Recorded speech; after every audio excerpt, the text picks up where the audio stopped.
Hi, I'm Tim, welcome to Watchbox, and thanks for logging on.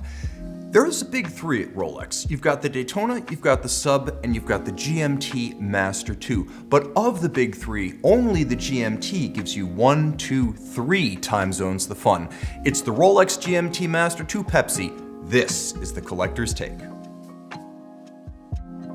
The story of the GMT Master family begins in 1952 with a niche model called the Rolex Turnograph. It had a bidirectional timing bezel, and it was built as an option for both traveler and pilot alike. Step forward, the GMT Master in 1954, the 6542 with the first 2 years, a lovely bakelite bezel, this one known as the Pussy Galore for obvious theatrical reasons. It was the first of Rolex's Pan Am Airlines inspired dual-time calculator watches, and I emphasize it was that. The 12-hour hand and the 24-hour hand were synchronized and permanently coupled, so you had to calculate that second time zone with the bezel. In 1959, it gave way to the reference 1675, the first GMT Master with crown guards and a Jubilee bracelet option. It would span parts of 4 decades from the 1950s through 1980, when it would be replaced with the Beefcake reference 16750. Now with a high beat movement, a larger case, and 100-meter water resistance, the GMT Master entered the transitional era. And in 1983, the first of the GMT Master IIs arrive. The 16760, its conventional nickname is a pejorative, so we'll just call it the Sophia Loren, was the first of the GMT Master IIs with a true second time zone functionality. In 1988, the 16710 was launched alongside the 16700, the last of the GMT Masters. It was phased out in 1999, and the 5-digit ran until 2005, when it was replaced by the 6-digit with super case, all solid link bracelet with the thick milled clasp, and of course the ceramic capped bezel. Fast forward to 2018, and the current generation watch, as you see it here, arrived. Now available in steel as the Pepsi with a Jubilee bracelet, the GMT Master II was once again complete. How it looks and why. There have been a lot of these since 2018. Different metals, different dials, different bracelets. Heck, Rolex even went to the bullpen in 2022 to find a lefty. But fundamentally, the GMT Master II looks like a Rolex. A lot of folks look for a Daytona, a Datejust type shape, or a rotating bezel as a visual cue that they're examining a Rolex watch. And you can see all of that here. We've got the well-known Jubilee bracelet. We have a thick, squared-off, so-called super case, crown guards, a triplock crown, a rotating bezel, a lovely glossy dial with white gold indices, and Mercedes hands. Unlike, say, a Cellini, this is unmistakable as a Rolex timepiece. Also, it's worth mentioning that it still looks like an evolution of that turnograph. Play with the bidirectional bezel and you can see the family resemblance. Standout features of the watch. Fun fact, at Rolex dealers, this model is unofficially known as the Gone Most of the Time. I kid, but the GMT is definitely that. Its standout feature today, more than anything else, is exclusivity and rarity. But the fundamentals of the watch are still appealing. You have the 24-hour ceramic capped bidirectional GMT bezel, which can be used to calculate a third time zone. 100-meter water resistance is impressive for the pilot's watch class, and this timepiece is far more resilient than the typical 30 or 60 meters common in the type. We have a 12 and a 24-hour hand. One is an independent second time zone. That's why this is a GMT Master II and not a Master. The watch features a lot of resilience with the water resistance, the shock resistance, and thanks to a niobium zirconium hairspring, a great deal of anti-magnetic quality. COSC+, that's right, the movement is a chronometer properly certified with the COSC, but Rolex goes beyond, adjusting the watch to run no worse than -2 + 2 seconds per day, hence the terminology superlative chronometer. Oh, and by the way, about that GMT bezel, this is how it works. 99% of the owners of this watch will never know what it does. Set your local time to whatever it is. Set the 24-hour hand to Greenwich Mean Time. Now, turn the bezel clockwise or anti-clockwise, based on whether the GMT offset of your target third time zone is positive or negative relative to Greenwich Mean Time. You don't need to set the 24-hour hand to Greenwich Mean Time, it's just a lot easier.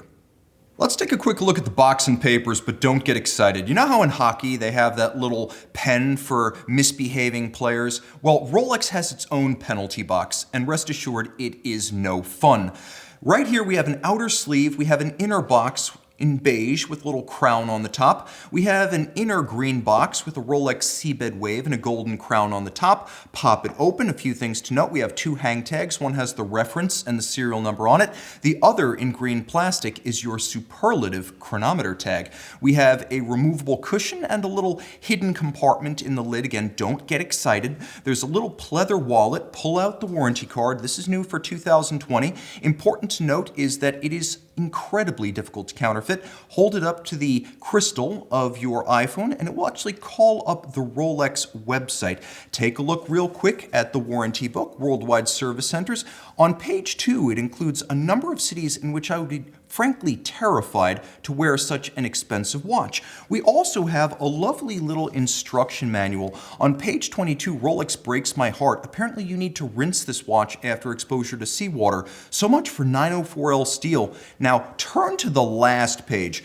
Rolex lawyers to you. Check yourself before you wreck yourself. Oh my goodness, these copyrights. Some of these things, gold dust, sun dust, Saloxi, Saros, even I have to look up what some of these things are. But down in the lower left-hand corner, unambiguous, how can they copyright the word president?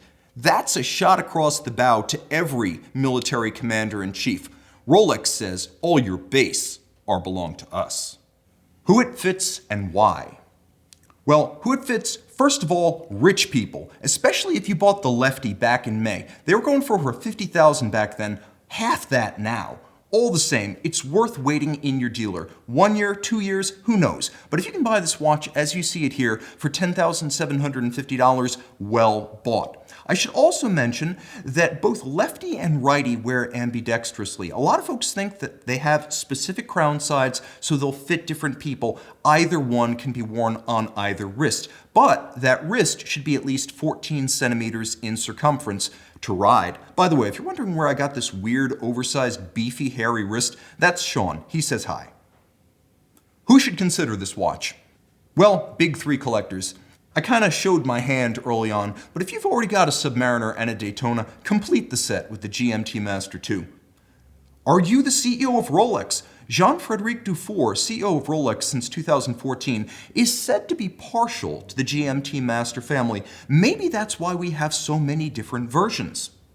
Pilots and aviation enthusiasts. Really, it doesn't matter if you're just an armchair aviator. This is a hallowed piece of the pilot lifestyle and image, even if you never get past the ready room. Also, fun fact, when I was in the Navy, a lot of naval aviators, including Marines and Coast Guard, wore these things effectively as status symbols. They were cool then, and they're cool now. Plus, space enthusiasts, take note, on some of the later Apollo missions, GMT Masters actually flew to the moon. Take that, Omega. Alternatives to consider. Well, first of all, consider keeping it in the family. For under $9,000, the Explorer 242, the 216570, is available white or black dial all day long, full box and paper. Or keep it in the extended family with sister brand Tudor and the 2021 Black Bay Pro. 39 millimeters in diameter by $4,000 for a full bracelet means the price is right and the fit is universal. Furthermore, keep it within the big three. No, I don't mean the Daytona, the Sub, and the GMT. I mean the big three of Swiss mainstream luxury. Consider Breitling with the new for 2022 Chronomat 40 GMT. You can even get it with a green dial and get a green GMT, so to speak, for $5,600 new with a warranty. It has a unidirectional dive bezel, which makes it a little bit different than the GMT, though it has 2 independent time zones, at 200-meter water resistance, and it's a bit more versatile than the Rolex. It comes on a lovely 80s evocative rouleau bracelet, and at only 11.7 millimeters thick by 40 millimeters, the size is awesome. With so many different variants already on the table, it's hard to believe that this generation of the GMT Master II is only halfway through its product cycle. With such a feast before us, what could possibly wash it down? How about a Coke? That is the collector's take.